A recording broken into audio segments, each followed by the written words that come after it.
स्वाधीनता संग्रामी स्वर्गत महेंद्र प्रसाद महांती परिवार प्रथम रथयात्रा बालेश्वर जिला सिमुलिया ब्लॉक अधीनस्थ बंगालपुर पंचायत भगिया ग्राम अनुष्ठित हो जाए।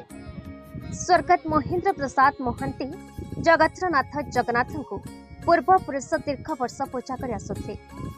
जगन्नाथंकर अपार करुणा महांती परिवार हेबारु महांती समस्त परिवार जगन्नाथ यात्रा करने सह परिवार एकमत होते।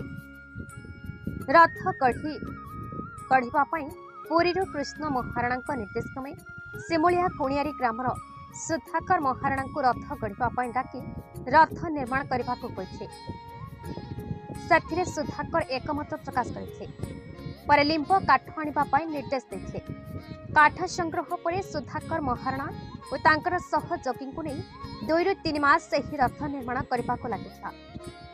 रथ यात्रार परंपरार रीतिनीति अनुसार ब्राह्मण सह परिवार वर्ग नूतन वस्त्र घर और निर्माण एवं 3 ठाकुर को पूजा मार्चना पाठ करते।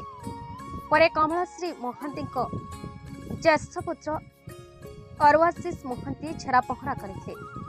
शंख हुलहुली दे 3 ठाकुर चतुर्थ मूर्ति रथ को टाणी टाणी माउसीमा घर को नहीं। ଏହି ରଥଯାତ୍ରାରେ ନଜ ଗ୍ରାମବାସୀ ଏବଂ ପାଖ ଅକ୍ଷର ବହୁ ଭକ୍ତଙ୍କ ଗହଳରେ ମାଉସୀମା ଘରେ ପହଞ୍ଚିଥିଲେ।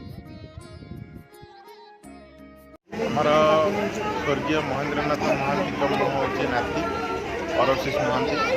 ତ ଆମର ଏଇ ମହାନ୍ତି ପରିବାର ତରଫରୁ ଆମର ଏଠି ଗୋଟେ ଛୋଟିଆ ମନ୍ଦିର ହିଁ ଜଗନ୍ନାଥଙ୍କର ପୂଜା ହେଉଥିଲା। किंतु महाप्रभु को इच्छा थिला कि यही वर्ष आमर गोटे रथटे हो जेहेतु तो यही वर्ष आमर आरंभ हो रथ महाप्रभुंर इच्छा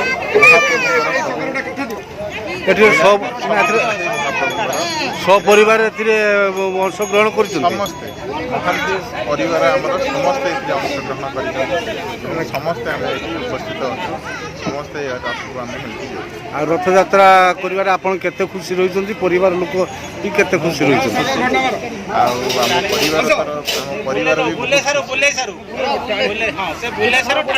सिमुलिया राजकिशोर मल्लिक रिपोर्ट बीई न्यूज ओडिशा।